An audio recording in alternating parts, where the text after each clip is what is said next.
Hi, friends. Thank you for joining me for story time today. Today, we are going to continue reading A Christmas Carol, and we're on chapter 4, The First Spirit, Young Scrooge. When Scrooge awoke, it was dark, and the bell in the church had just struck 12. 12? It was past 2 when he went to bed, so it must be 12 noon. But how could it still be dark? The clock must be wrong. He checked his own clock, but its little chime struck 12 and stopped. "Why, it's impossible," said Scrooge, "that I have slept through a whole day and far into another night. I must be dreaming." Scrooge thought it over and could make no sense of it. The more he thought, the more confused he became.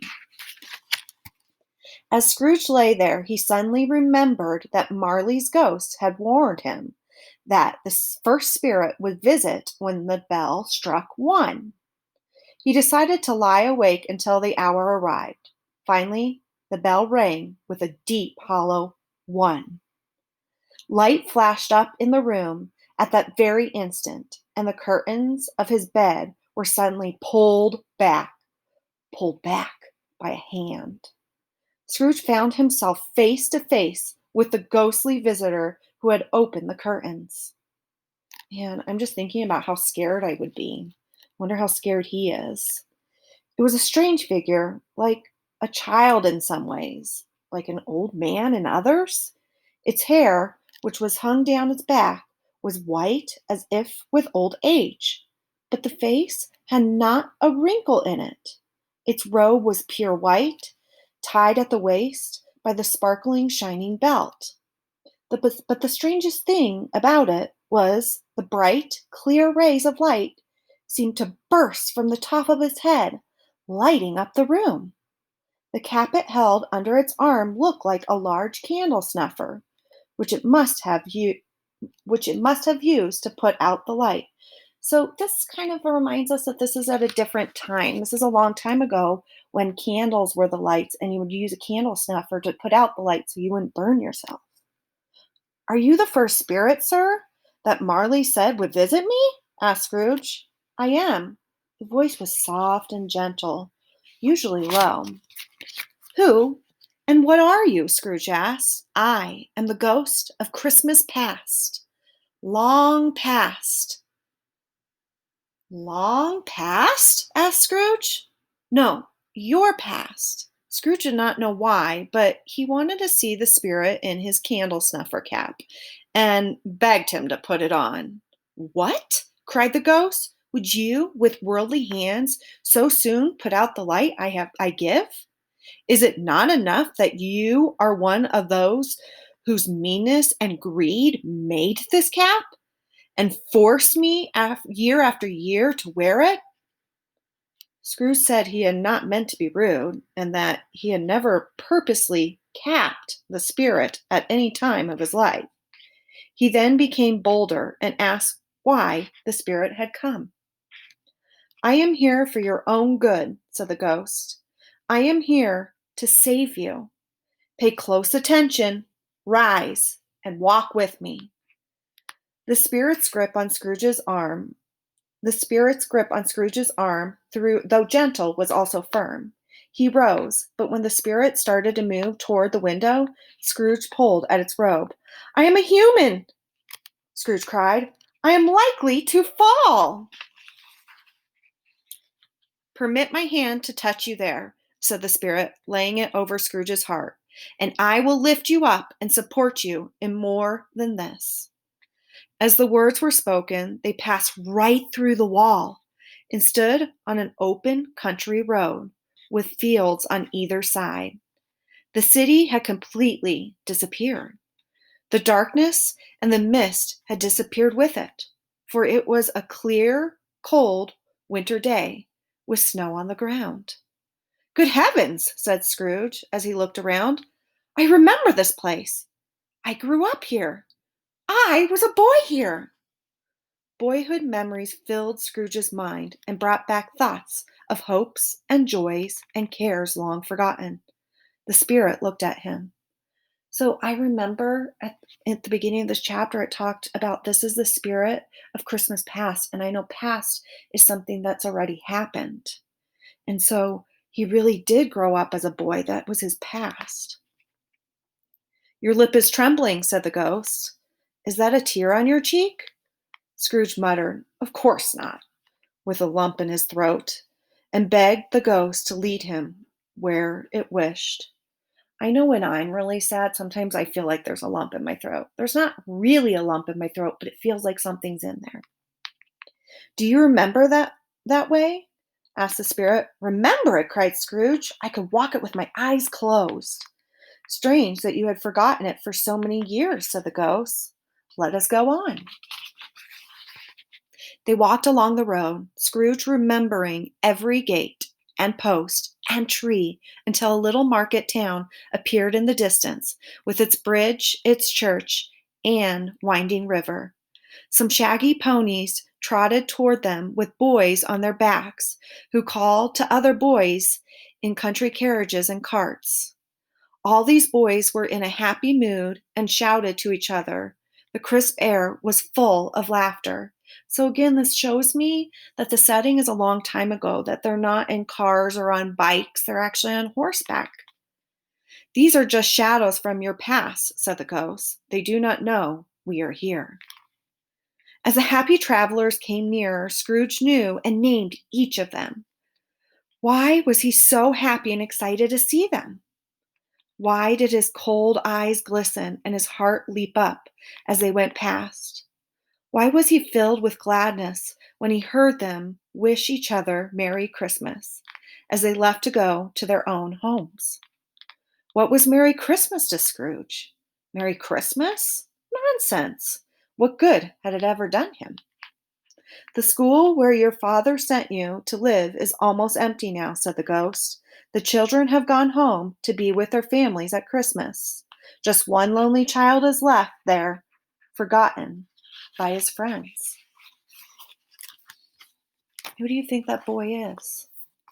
Let's go ahead and find out. Scrooge said he knew it, and he sobbed. They turned off the main road and came to a large building of dull red brick, with a school bell sitting on top. Entering the building, the ghost and Scrooge came upon a long, empty, gloomy room with rows of plain wooden benches and desks. At one of these desks, a lonely boy was reading near a small fire. Scrooge sat down upon a bench and cried, for he saw that the boy was his own. Poor, forgotten self as he had used to be. So that one lonely boy is Scrooge when he was a boy.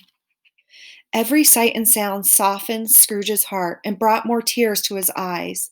The unseen echoes in the house, the squeak and scuffle of the mice behind the walls, and the clicking in the fire. They all brought back memories to Scrooge. The spirit touched him on the arm and pointed to the young Scrooge, still reading by the fire.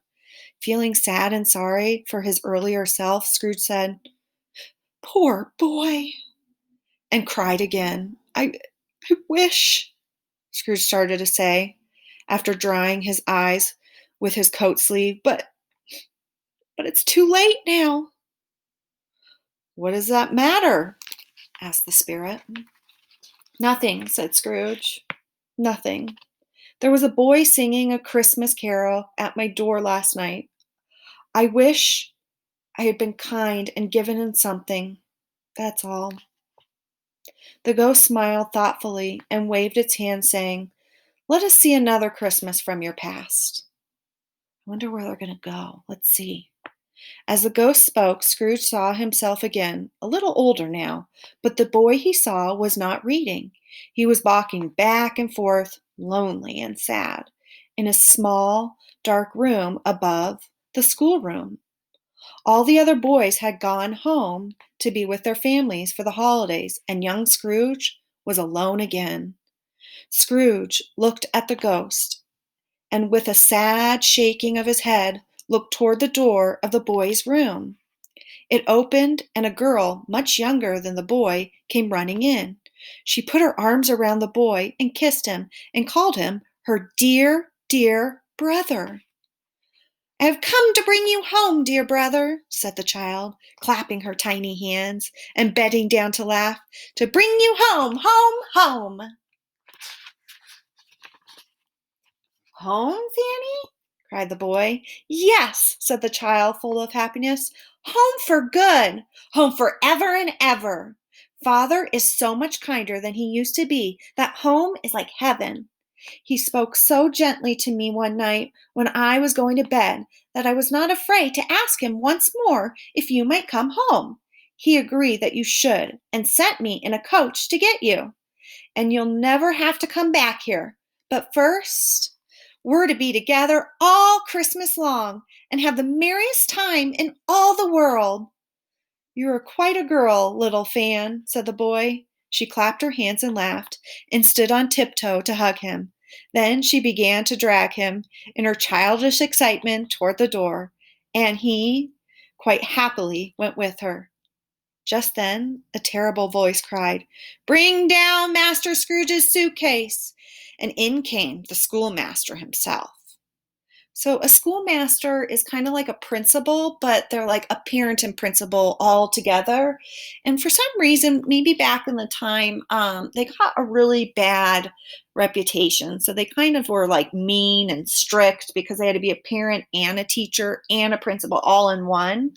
But we know that our principals at Parr and Weber are just amazing and that we don't feel scared when we see them. We actually really like to talk to them.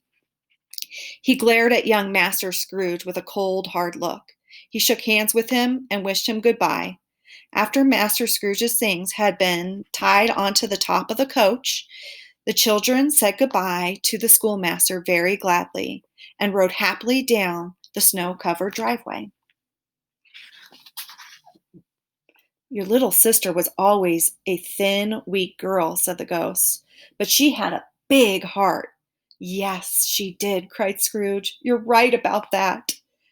"She died a young woman," said the ghost, "but as I remember, she had a child." "Only one child," Scrooge said. "True," said the ghost. "Your nephew."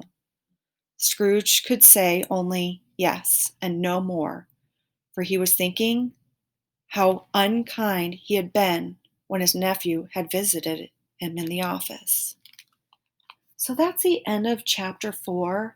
And when I think about the end of this piece, I'm thinking about how awful he was to his nephew, saying he didn't care, he doesn't want to spend Christmas with him. How could he be happy? You're poor. Um, and now we're looking back to his past, and his sister was everything to him, which is his nephew's mom. And he treated the one person who he loved so much, his sister, her own child, with such disrespect and rudeness and greed. And so we're really learning about Scrooge. However, what I've noticed in this chapter is Scrooge is starting to think about his actions. So his actions before were so greedy and rude and mean. And now he's starting to think about what he's done. I'm wondering if he's going to be changing in the story. I'm wondering if his past and really reflecting on things that are happening will change who he is in the future. I also noticed in this chapter he had somewhat of empathy and sympathy for the little boy who came to sing. So he had empathy because he started putting himself in the shoes and he scared that boy. And then he thought about how hard that would be, how hard that was for the boy and how scared he probably was of Scrooge. So, my friends, we're going to continue reading through this. And as we read, let's really see who Scrooge evolves into. Does he change and what makes him change in this story? I hope you enjoyed and thank you for joining me for Story Hour on Friday. Have a good day.